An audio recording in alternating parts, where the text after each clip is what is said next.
Got me falling right back.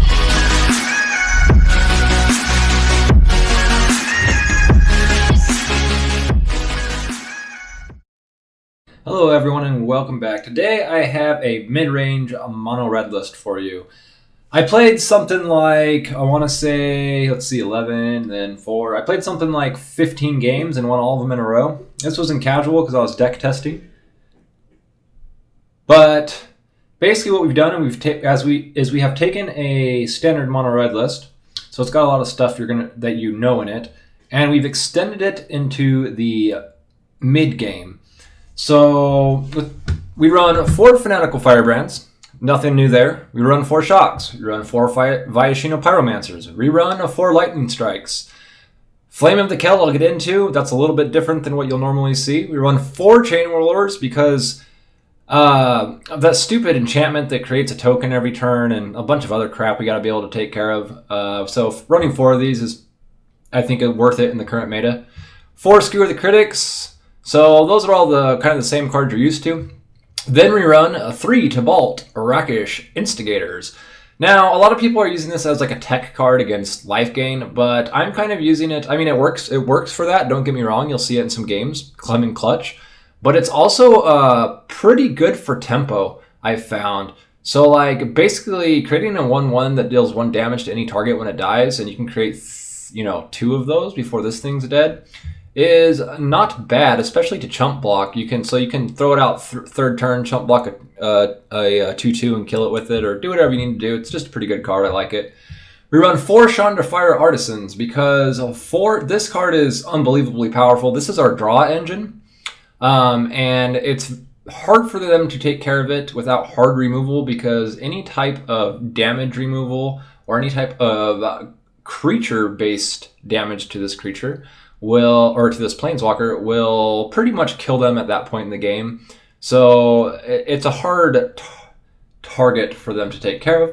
We run 2 Jaya Venerated Firemage, another very good card that's underrated. And now I'll get into why we're running Flame of Keld. So running 2 Jaya Venerated Firemages, basically it has a passive that acts sort of like the elemental wall, electrostatic field, that's what I'm looking for. So sort of like electrostatic field, right? Except it's a planeswalker, except for it's any permanent. So like your creatures count as well. So it's a little bit better in that regard. Also, it lets you ping something for 2 damage. So it's kind of nice to get rid of a blocker. If you play it on curve on 5 and you got some Viashinos out or a Chainwhirler or something, it's kind of nice to be able to clear the blocker out. Then that combined with Flame of Keld. So if you play Flame of Keld on 4 and you drop Jaya on 5, when Flame of Keld procs the 3rd ability, whenever you cast a red source, it deals 2 damage to that permanent. It deals like an extra 2 damage. So you're dealing an extra 3 damage for every spell that you cast. So like, it's sometimes worth holding on to shocks and things like that for later game, because like a shock turns into 5 damage, a lightning strike turns into 6 damage, a Viashino Pyromancer turns into 5 damage, Skewer 6, Chainwhirlers 4, etc., etc. So it's good damage. And to top it off, we run 2 Sarkhan the Masterless. So because we're running Tibalts, Chandras, and Jayas, so we have quite a lot of planeswalkers in this deck. Running Sarkhan, sometimes just dropping Sarkhan on curve with a couple planeswalkers out is good game. So like 5th turn, you activate him and you've got 8 power on board with the other 2 planeswalkers. Yeah, it's just a really good card. It's really good for closing out games. So, and because we're running a little bit of a higher top end than a standard mono red list, we do run 23 lands, so we lose out on some slots for some other things, but it's a mid-range deck. What can I say? I'm going to let you guys watch the games so you can see them for yourself. I apologize. The first like 11 or so games that I played, they were so good. I played like Esper Control and beat it. I played so many net decks and beat them. And I thought I was recording, but come to find out I wasn't recording when I did it. So I had to replay some games, so I got a few more in, and then I recorded those ones for you. So just going to be probably 3 or 4 games today, but I hope you guys enjoy. So we're up against Silica. We've got 3 lands in our starting hand, a Shock, a Viashino Pyromancer, a Tibalt, and a Sarkhan. So we're curved out pretty well. No reason not to keep that hand. Looks like we're up against a mirror match. We will keep a Shock open for anything he might play, as such as a Fanatical Firebrand or a Get-To.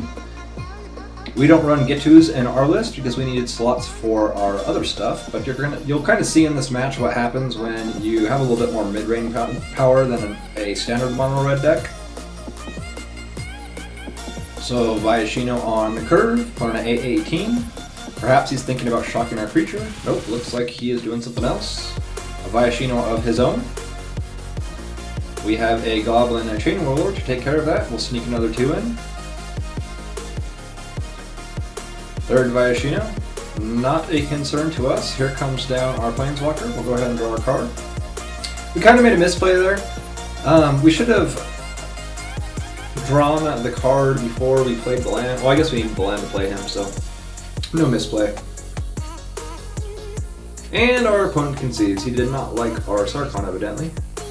On to the next one. These are going to be really quick games, guys, so you're not going to have to waste too much of your time watching this video. You know how I like to do it. I like to let you guys see the games and fast forward and get you as much info as possible about the deck so you can get on and go play your own games.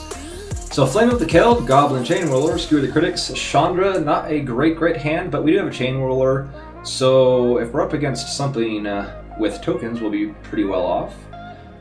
So we see control colors. That means push damage as quickly as possible.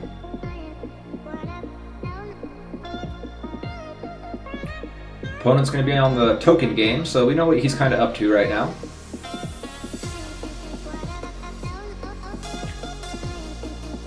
Chainwhirler was a fine play. He got 1 damage on his Planewalker, 1 damage to face, and we got an extra damage through with our Fanatical Firebrand.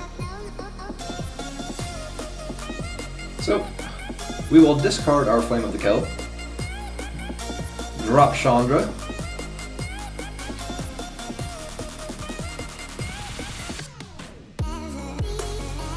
need to get rid of his Planeswalker because it will give him infinite chump blockers, and he's getting 1 life a turn right now. Him sacking the Fountain was a good sign. I don't know if he should have done that. That could have staved him off probably a couple turns. We'll go ahead and remove his blockers so that we can kill his Planeswalker.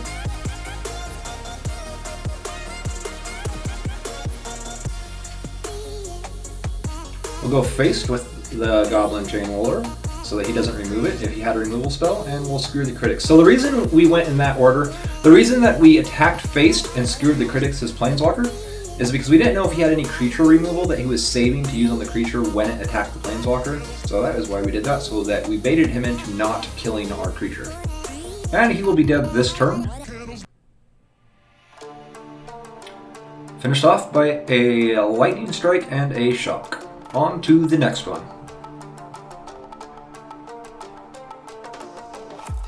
Yeah, I got a Planeswalker reward, that's nice. I didn't even notice that while I was playing, that's why I was clicking through it so fast.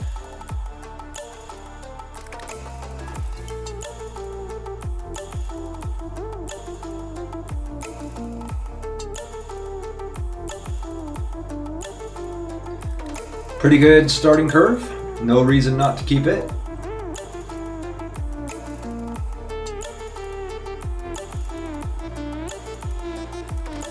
Not a whole lot I think I need to talk about when I curve out like this. The only difference between this and standard mono red at this point is my 3-drop is a tempo drop.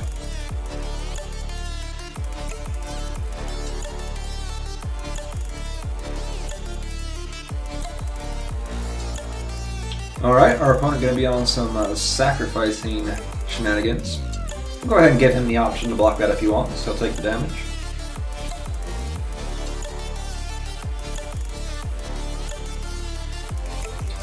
So at this point, we're curious as to what he's kind of doing. We see it when we see the reassembling skeleton and the gutter bones. We know what his plan is.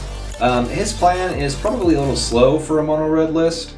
So chances are he's going to lose this game. And obviously, I know that if he's going to lose, but chances are, while I was playing, I had it in my head. You know, this guy's probably not going to be able to win this game. The problem is, all his stuff comes into play tapped. So anytime he uses his sacrifice shenanigans on these two guys, they come into play tapped, so they can't block with them the following turn. Waiting for the final gates to open to a new tomorrow. Moving with the motion, following the light. If we draw into a land, we will probably win, as we will have an extra 4 power on the board.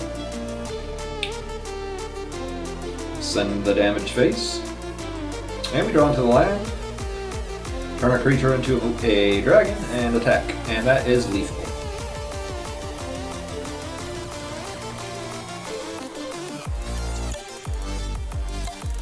Our opponent, good game. At least he's playing something a little bit different and experimenting around. He's probably in casual for the same reason we are. Although, I think I've played enough games in casual with this deck now. Like I said, I played about 15 games, so not a huge sample size, but I've played against, you know, half of those games were against a few of the meta decks. So, and they did very well. Alright. We kind of worried it was mono blue, but then we seen the opt. It could still be mono blue, but most likely it's something different. Evidently, our opponent didn't like his draw, concedes. We'll play one more.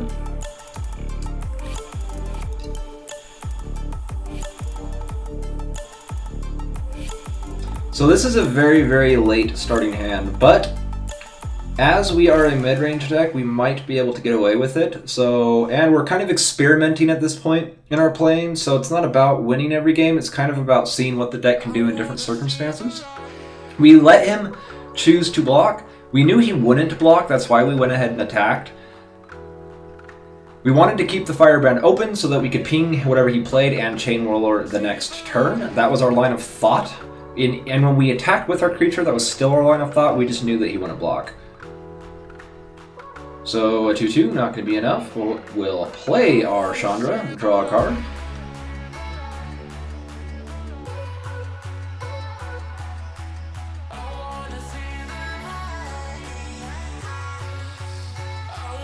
And we will go ahead and swing in, give him the option of blocking. He chooses the block. Play the next Planeswalker. Kill his other creature.